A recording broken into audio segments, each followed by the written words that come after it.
You know how you know that you haven't moved something in too long? It's when you grab your to-go bag, or in my case, it's my to-go bag and my hiking backpack, and there was a spider egg nested right here. I saw something moving in it. I did think it was dead, so I thought, oh, I'm just gonna grab some Clorox wipes. I'll kill it really quick. It wasn't dead. I came back, whatever was inside was gone, and then I saw a big ass spider. That was disgusting. So join me as I shake everything out of my to-go bags and reorganize my life. I'm a huge survivalist. I get that from my mom. So I always like having emergency kits to go. I lived in Oregon for 4 years, so I went through my big backpacking and hiking phase, and so I got this, and it's the perfect substitute as like an emergency to-go bag as well. I have one for myself and I have one for my boyfriend. So join me as I pack it back up. So when you have sleeping bags, it's important not to have them in a compression sack for too long of a time before you take them out, shake them out, let them fluff up a little bit, and then compact them down again. I'm gonna do mine first. This is the hiking backpack that I like to use. It's the Women's Osprey Aurora 65. So 65 liters is a lot, but because I also use it as a to-go bag, the size just makes sense. I love how many pockets there are and that it has this top compartment that you can keep on or take off. It's the perfect backpack for me. At the bottom goes your sleeping bag. In the middle, you put your heaviest items, and then you pack the light stuff around and on top. And the nice thing about this backpack is that it has this anti-gravity mesh net framework. So it puts most of the weight on your hips instead of just your back, which helps a lot with strain. So this is my sleeping bag and I love it. It's a Marmot Women's Elite Eco, goes down to 20. Oh, my feet get cold when I sleep. Not in this bad boy. I love this thing. I checked it for spiders and I think it's good for me to compress again. So here's how I do it. You fold it in half.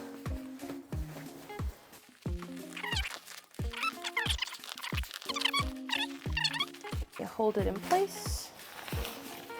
There are probably better compression sacks, but if it ain't broke, don't spend your money trying to fix it. So what you do is you tighten them as far as they'll go, just like this. And now what you do is you're gonna sit on it to get all that air out and keep compressing. And so now, instead of that really big thing we started with, I have a nice little compression sack. It comes with a compartment in the bottom, and so this is where you put your sleeping bag. And this section should be good to go. I hike with my dogs. I travel with my dogs, so I always keep 2 to 3 spare blankets in my pack so that they can lay on them or I can cover them up in the nighttime and they're not cold. They have their own little jackets as well, but it's good to have these. This is a compression sack that I got off of Amazon. I'm pretty sure it's like a medium size or small size. Also, what makes this a good emergency bag is that I always have a spare change of clothes in here, some extra underwear.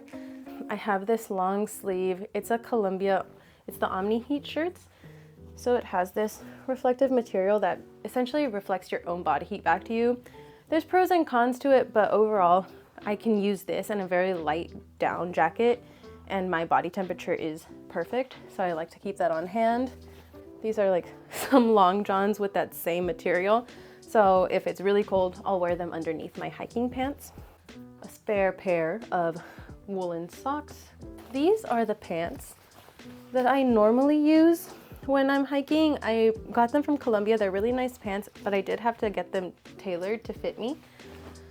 But I had gone to Arc'teryx recently and they hooked me up with this really nice pair of pants, and so I haven't decided which pair I want to have in my bag. These are the Columbia ones. Because I had them tailored, they fit me super well in the waist, but they technically cut off into shorts, which I do like the idea of, but what ends up happening is some zipper right here is like really compressive along the bottom of my quad.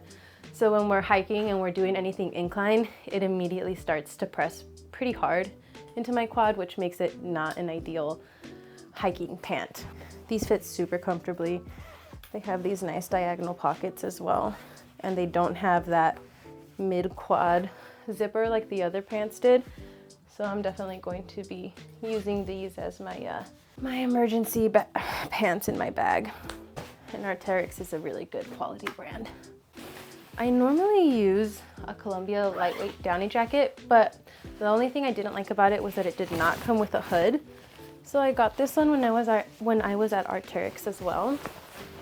And it comes with this nice like flap at the top. So you zip it all the way up. And it's gonna protect me really well from the wind. So I'm gonna pack it into my backpack, but not into the compression sack since I wanna have it more easily available. Let's compress everything down into here. I usually like to do my clothes at the bottom and then the blankets at the top, because when I'm backpacking with my dogs or hiking with my dogs, I tend to want to set everything up for them first so that they're comfortable after a long day of hiking. Start kind of tightening these, and then you use the good old sit on. Oh, that sounds bad. And you use this method. And ta-da, I started with that really big sack, and now I'm left with this really compact bundle. So I'm gonna go ahead and put that in the middle section of my backpack over the sleeping bag, and the rest of my stuff is light enough that I'm going to pack around it. So this is the camping kit that I really like. It's really compact. It comes with like 2 little faux bowls and a spoon with a little loofah that you can use to clean it after you eat. This is actually my stove. I prefer using butane over propane because butane burns better in colder temperatures. So you connect the butane, you spark it, and then the little pot sits on top. It's really compact and super nice. So I don't need anything super fancy because I have a nicer sleeping bag. So this is just something that I got off of Amazon. It inflates really well. I put it underneath my sleeping bag and then I sleep pretty comfortably. This is the first aid kit that I like to keep. I usually travel with 2 to 3 first aid kits just in case, and because I have dogs, if they injure their paws, I gotta make sure that it's cleaned out and taken care of. And so I have just, you know, an antibiotic treatment, a bunch of bandages, little scissors, tape, all of the basics that you can think of. This is just like a carabiner and some rope that I use to hang my bear canister if we're in an area where there's bears. I have a ton of matches. I'm going to have to look for my fire starter kits because I don't have them right now. I have a solar powered battery pack, which comes so in handy because I just clip it to the outside of my backpack when I'm hiking. It charges with the sun, and then at night I can fully charge my phone and other electronic devices. And this is an ointment for my dog's paws. It's called Mushers. It just keeps the bottom of their paw pads moisturized so that they don't cut themselves on accident when we're doing longer hikes. I like these little compression sacks because you squeeze the air out and then you just roll it down. So it makes it easier to carry around. In this bag, I keep a couple of microfiber towels as well as a toothbrush. And I keep a larger microfiber towel in case I need to shower, or if I get wet, it makes the drying process much easier. I use the Sawyer Mini. I converted it to fit into the CamelBak that's in the back of my backpack, so I can filter water directly into my CamelBak. It's super useful. Oh, this is a poop shovel. You keep it in case you need to poop. You dig a hole and then you bury it. Good to have on hand. Probably put the first aid kit here on the side.